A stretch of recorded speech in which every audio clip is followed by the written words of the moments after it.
Hi, Franz. Hello. How are you? Fine. Are you ready for this? Sure. Great. We planned two different videos. So we're going to start the first one, which is ways in which the conference interpreting profession has been changing, if it's improved or not. So I have prepared some questions for Franz, and let's see what he says about them. First question, Franz. Do you think there's a future in the profession?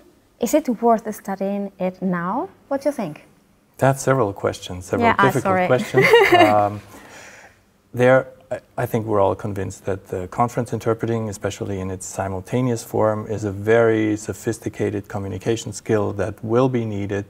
There is definitely a need for this kind of efficient communication support across language barriers. So I am not afraid for the future of conference interpreting in general, or simultaneous conference interpreting. The profession is probably changing, the markets will be changing, but if we say whether it's dead or declining or growing, we really need to take a regional perspective. There may be some markets and some regions where the market is not growing anymore, maybe where the influence of the use of English as a lingua franca is eating into the conference interpreting market, whereas there are other regions where there is still great potential for growth. Right now there's China, of course. I think in South America there is also still a lot more room for development, not to mention Africa as well. Such a multilingual continent, I think interpreting can develop much further still. So overall, I would be optimistic, but in some markets, I realize that the profession has a pretty pessimistic outlook. Okay. It's good you talk about English, because the second question I have is about English. If you think English is really a threat to multilingualism and then to interpretation, what do you think? Do you think it's going to be so strong? Do you think everything else is going to disappear? Definitely not, no. Definitely. I think English is part of multilingualism. So if we have nations nowadays where children grow up learning another language from very early on, let's say the local language and English, and they might even speak the second language that's used in the country. So English is, I think, part of multilingualism, is not a threat to multilingualism, but an important part, a very effective part, because that kind of foreign language skill can be used, or second language skill can be used for communication.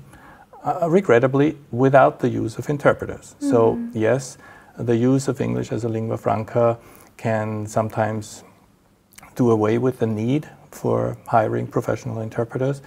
But again, if we take a long-term perspective, this has always happened. There were periods in history where there was a diplomatic language or a lingua franca that helped people communicate without interpreters. We had a real boom in the 20th century for conference interpreting, and maybe things are shifting slowly again because there will be a period where we have a more established than ever before, lingua franca, that obviously reduces in many walks of life the need for having interpreters for communication. Well, now that we know that there's a future for interpretation, we have to talk about profiles. How do you think is going to be the interpreter of the future? How should it be? I think quite simply, the interpreter of the future should be as highly educated and professionally trained as possible. The only way this profession can have a way forward, I think, is by having the highest possible level of skill to cover those particular needs where, for instance, simultaneous conference interpreting is vital. There's a very diversified view nowadays of interpreting. Interpreting takes place outside conference halls, in community settings, in public services, and very often there is a very low level of professional skill involved. And so there is a risk that the general public will assume that interpreting is to some extent coextensive with being multilingual or bilingual. And to correct this impression, we need to continue to prove with ever higher levels of skill that interpreting can work at a highly professional level, and it can be very effective. So the future profile, I think will opt for higher quality even.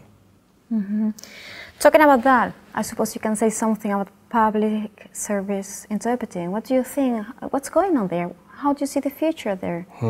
Hard to say in a sentence or two. I think the role, as we've heard this morning at this conference here, I think the role of technology is making itself felt very forcefully in public service settings, and to some extent even in markets where the authorities have been very slow to recognize the need for professional interpreting services, technology is helping them accept this reality.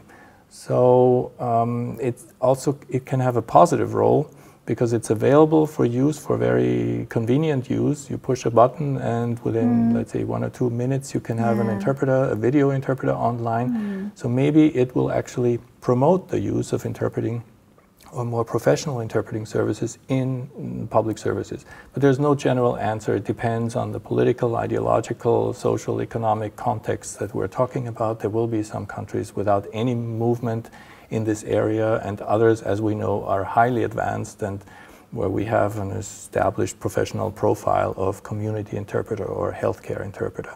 So this works along different speeds all over the world. Talking about trends, to finish, my last question. It seems that interpretation studies are on fashion now.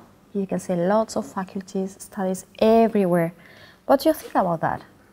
Well, your question would have to be related to a certain context. If I look at the United States, for instance, I don't have the feeling that training programs are mushrooming. You might be talking about Spain, where this trend has been very well known. And it's a big question whether we need so many graduates of translation and interpreting programs.